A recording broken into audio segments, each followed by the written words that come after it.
camera looked kind of wonky, so I hope it's not anymore, but happy Thursday. It's Vlogtober day 3 on October 3rd. He asked me what day it was, and it's Mean Girls Day. This day is kind of, I don't want to say cursed, but one time I did one of those intros in a Vlogtober video, and then can I say this word on YouTube? A shooting happened, a mass shooting that I witnessed, and bad. I'm not gonna go all into that because I have before. I was vlogging the day it happened. Awful. But I did just finish a book. Matches my shirt. Cool. So this is volume 0. There are multiple authors, so they all are, let me show y'all. This is a short story collection, and I'm giving it like a 2.25. So the majority of these stories, okay, first off, none of these stories were bad, but the majority of them just were not for me. There's not the kind of stories that I'm drawn to, and that was the case for the majority of them. But I did really like 2 of them, The Reclamation and A Spell for Disappearing, which are both kind of horror stories in their own way, but not in the traditional sense, not like in a spooky way. So first we have The Reclamation, which we have a character who is an entrepreneur, and she listens to this podcast that is for strong, independent entrepreneur women. And the woman who hosts the podcast has a getaway out in Palm Springs, out in the desert, and so all these entrepreneur women come together, and it's kind of culty. There's cult vibes there, and I think if you are somebody who's chronically online, it's for you. It's very much that millennial, weird girl, My Year of Rest and Relaxation would be what I would compare it to. So if you like Otesha Moshfegh, I think you would like that story. It was the vibes, just the culty vibes. I love that.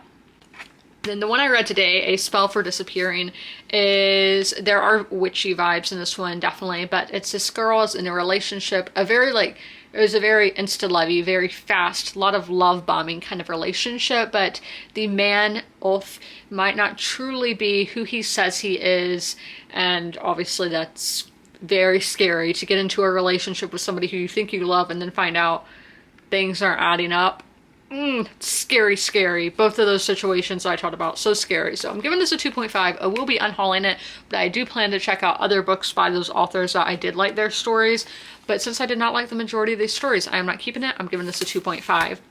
I don't know what my next collection morning read will be. I know I didn't read that in the morning today. I've been up since 9 in the morning, and I have a lot to do, but I went out and had lunch with family today, so I just have not had a lot of time. And I know I'm sitting here vlogging when I should be doing stuff, but priorities. So I will get to doing what I need to do. I'm probably not gonna have a snack around this time and just have a bigger meal later. I know, bad. I might snack, but it's not gonna be a big snack. I might have some goldfish and sweet tea because we love sweet tea. But I'm going to find out what short story I'm reading next, put another book up in that where I have my short story collections, and then get to doing stuff and then reading later today. About to get into Matrix for the Day by Lauren Groff. If you didn't see yesterday's vlog, you missed it. But I did watch another Halloween movie, and this one was Casper, the 1995 movie, Casper the Friendly Ghost, and oh my gosh, this wasn't a first time watch for me, but it's probably been 20 to 15 years since I saw that movie, and oh my gosh, emotional. The scene where he's asking Kat if he can keep her, and then when he's reminiscing on his life of when he was a human, and at the end with the dad, the ghost scene with the dad at the very end of the movie, I didn't cry, but I teared up, and oh my gosh, these Halloween movies do something to me. They make me emotional, and I guess it's because Halloween is death, and death is an emotional thing, and I think a lot of these movies probably didn't make me cry as a kid, but as an adult they make me cry. It just means more watching it as an adult, or it's just a different viewpoint. And if you've lost somebody, I think this is a great movie to watch, and knowing that they're always there, they're watching over you. You might not be able to see them, but they're there, they're taking care of you, and yeah, guardian angel kind of thing, you know. So we're not gonna cry. But I'm gonna get into reading Matrix now, since I am a little late because I told you I had a busy afternoon. So I'm going to sit down, relax, read, have my Halloween blankets, and it's gonna be a good time. I read 64 pages in Matrix today, and I don't really have any new thoughts. It's still like a 3.5, and I did expand on my thought of yesterday, or from 2 days ago, I think it was, that the main theme is womanhood and everything that comes with it. So I'm telling you, it's going from all stages. We start the story with our character as a teenager, and now she is, I would say, elderly. I'm not exactly sure her exact age, but she's past, like, she doesn't have her period anymore.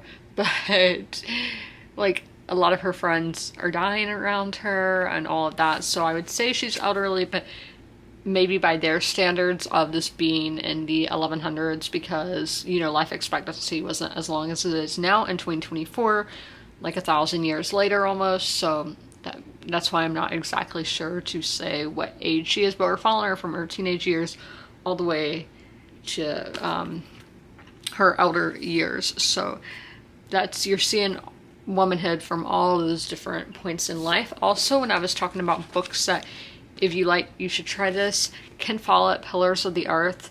I prefer the second book in that series. I'm an oddball for that, but if you like the building the abbey, building the church or cathedral or whatever it is in Pillars of the Earth, it's very reminiscent of this is very reminiscent of that. Also, blanked on what I was gonna say. Yeah, I need caffeine. I'm about to have my dinner, leftovers from my lunch, but I can't wait because it's going to be really good. But yes, I don't remember what else I had to say about this.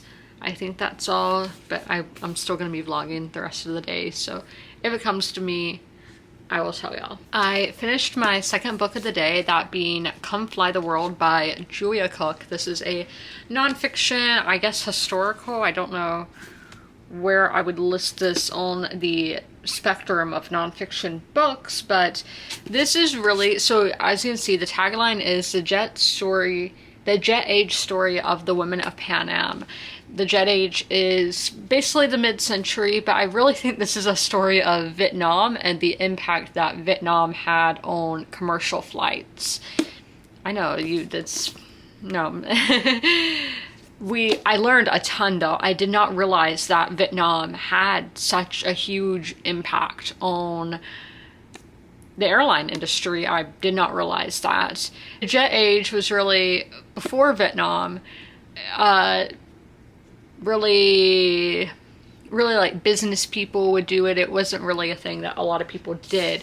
But at this time, okay, this is just a random thought I just had. Think of all the hundreds of thousands, I don't know how many, men and women, because there were women who served in Vietnam, they were all common people, you know, drafted, getting sent across the world in planes, on Pan Am, and there were others, but we're talking Pan Am here, getting sent across the world, and then they would have RR, is that what it was called, where they could go to like Bangkok or Tokyo, some went to Honolulu, Sydney. So these were common people getting to see the world really for the first time, obviously in awful circumstances being war. And I think that really just opened up everything. That made the world a lot bigger, but also smaller, because we're all now connected and everybody flies. I've flown to Europe, crossed the Atlantic 4 times. I've flown all over the United States, so it's just something. Actually, I guess I've been to the Bahamas, so I considered crossing the Atlantic as well, so maybe up into 6, but it's also open now, and I really think that it's because of Vietnam is what opened it up for more the common person rather than for the rich businessman who's just flying for business. It's now something that pretty much every person does, every person has done. I know there's going to be a few who haven't flown before, but you know how different flight attendants are viewed, because this book is really about the flight attendants at that time period. At this time, it was seen as sexy and glamorous to be a flight attendant, but really these women were heroes. They could turn a door of an airplane upside down, pull the slide out so people could go away from a plane crash in water. Like, they are these tough, badass women. And now I don't think it is seen as something so like glamorous, because back then you had to be a certain height, you had to be a certain weight, your lipstick and eye makeup had to be a certain color, and there was all that went into it, and you had to be a certain age, you couldn't be married, you couldn't be pregnant, you couldn't have kids. And now it's really anybody. I'm not going to say anybody can be a flight attendant, but we have men who are flight attendants, we have older women who are flight attendants, we have people of all different sizes and races. Pan Am was an airline that did have multiple, like every race was working there, so that wasn't something really with Pan Am, but other airlines, that was out of the norm. But now we see everything. We see like basically anyone could be a flight attendant today, and it's just seen as another essential worker job. Like, you can't have a flight without a flight attendant. That's just not how it's done. So it's all just very different to see how in the last 50 years, 50, 60 years, how much has changed in that industry. But why am I giving this a 3-star? There's like 3 main women we follow: Lynn, Karen, and Tori. But we had so many other women who might just show up for a chapter that I was getting all these women confused, and I wish we just had more time or just more of a focus on those 3 women rather than jumping all over the place with the others, because I was just getting confused with who they were. And as I said, I didn't really realize this book was going to be about Vietnam's impact on the air industry. I thought it was just going to be more of the day-to-day life of a flight attendant, which you do get that, but it's not the main premise. I just think this was kind of advertised poorly, but I still enjoyed it. But I would suggest borrowing it from a friend or the library rather than purchasing your own copy. So that is where I'm going to end the vlogs. We have 2 new books we're going to be starring in tomorrow's vlog, so that should be a lot of fun. And I plan to go thrifting tomorrow, and maybe some other things. I don't know. We're just gonna see where the day takes me. But I hope you guys enjoyed this video. If you made it all the way through, leave a Halloween emoji in the comments below. And as always, comment, rate, and subscribe. And don't forget to ring that notification bell to be notified when all my videos go live. I'll see you in my next one. Bye.